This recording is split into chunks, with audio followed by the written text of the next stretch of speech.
Hi, this is my review for a Motobecane Le Champion Titanium that I purchased from Bikes Direct. It lists for $19.99. It came delivered to me for $21.45 in California. Comes with all Ultegra components, beautiful components, and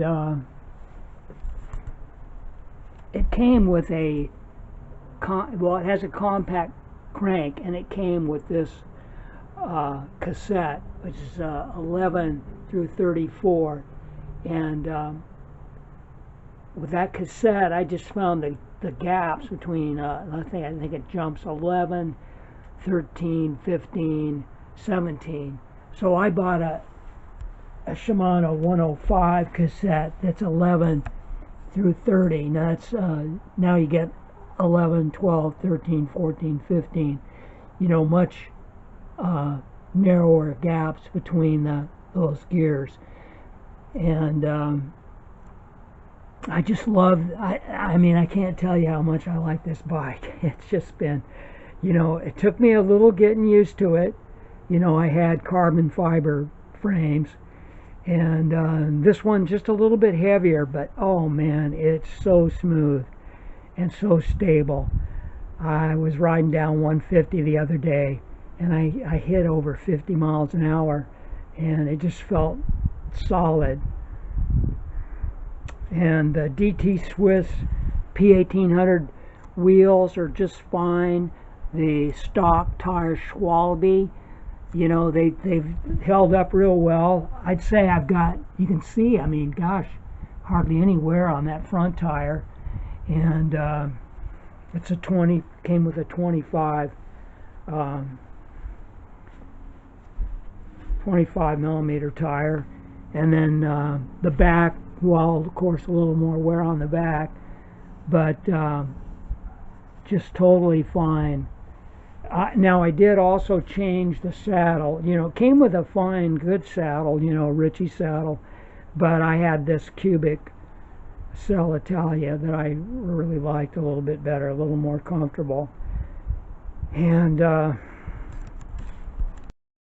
so it's a compact crank, 50-34, and like I said, I've switched it out to an 11-30 in the back, which I can manage up to maybe 16% grades for a short while anyway.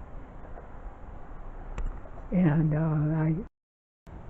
the other thing is these are different. I was used to the quick release thing, and at first I didn't understand these things. I mean, they're ridiculously simple. You just, to loosen it, you just turn it counterclockwise, and to tighten it, you just have to know that you have to pull this thing out. You pull it out, so it's kind of like a socket wrench in a way. You pull it out, and then it moves freely in either direction, and then when it snaps back in, you can tighten it and leave it in the direction you want it. I prefer to have it right there, and the front, something like that. When I first got the bike, I liked it on day one, and then day two I liked it, and then day three I started to imagine that I didn't like it. It just seemed I wasn't used to the ride, and it kind of made a metallic sound. So for day 3 and 4 I started to think I regretted it, and then I kind of got over that, and now that I'm used to it and comfortable, and I got in some chases with my buddies, and we were going over a rough road, high speed, and the thing just really was solid. It won me over, and of late, the more I ride it, the more I like it. Very, very excellent value, I would say. And that's the other thing. Everybody, I've owned Tracks, I've owned Giants, and I had a Focus. I've owned different bikes. I've owned aluminum and mostly carbon fiber, but this one is quite a good bike. I'd give it a 9. I don't even know that I would rate anything higher than this one. Now I'm 5'9", and I've always ridden a 56 centimeter, and supposedly this 53 was equivalent to a 55 centimeter top tube, and I was a little concerned it might be too small for me, but I just love it. There is one little thing, you know, some people might be concerned about. I have a size, this is a 45 shoe, and there is some toe overlap. See, you can see that. And I also, with a big foot, but I discovered recently, you know, after years of riding, I like to slam the cleats all the way back, and I just feel like I get a lot more, you know, a lot more of my leg into the pedal stroke doing that. So, and incidentally, you know, I've tried all different kinds of shoes, you know, the kind with a little ratchet, you know, and God, now I'm back to this. This is just the simplest thing.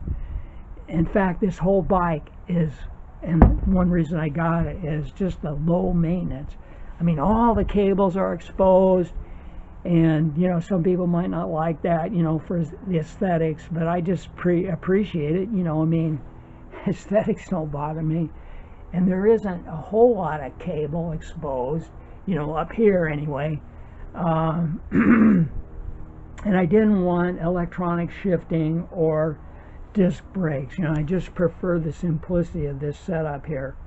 And the bike's really easy to clean, you know. I mean, there's you can get around things, you know. It's just not difficult at all to clean. And back to these shoes, I think I got them from Bike Nash Bar for about 40 bucks. I mean, that's ridiculous cheap, and they're just great, you know, Giro shoes. And you know, I used to have speed plays, you know, real cool, you know, the speed play thing, but I decided to try these, and they're, you know, maybe they're a little bit heavier than the speed play pedal, but the cleat doesn't weigh anything practically. I mean, it's just, I mean, how simple is that? And, you know, I could get this shoe in a road version, you know, so that the cleat would have been exposed. It might weigh a little bit less, but this is just so cool, you know. I really I really can't tell you how much I prefer this mountain shoe, even though it's not a mountain bike, but this is just the greatest little setup, you know, for practically no money. And that's the other thing. This is a Motobecane. Now, that was a famous, you know, legendary French bike, but they just bought that brand name. But getting back to it, you know, the Bikes Direct, you can see here, this is made in Taiwan, and it was made at the Aura factory. What does it say? Right here, it says made in Taiwan, versus the cheaper bikes that are made in China. And so it's probably the same factory that Giant and all the other companies, you know, it's probably the same place.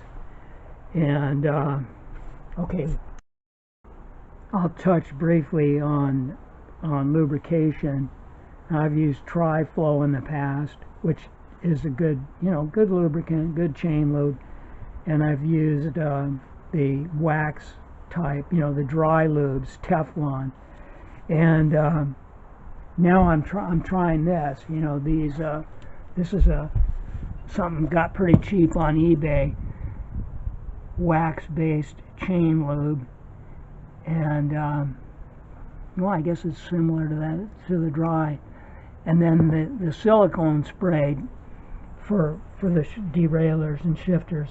I mean, this may be all wrong, so, you know, don't take my word for it, but I'm just looking for something that doesn't attract dirt.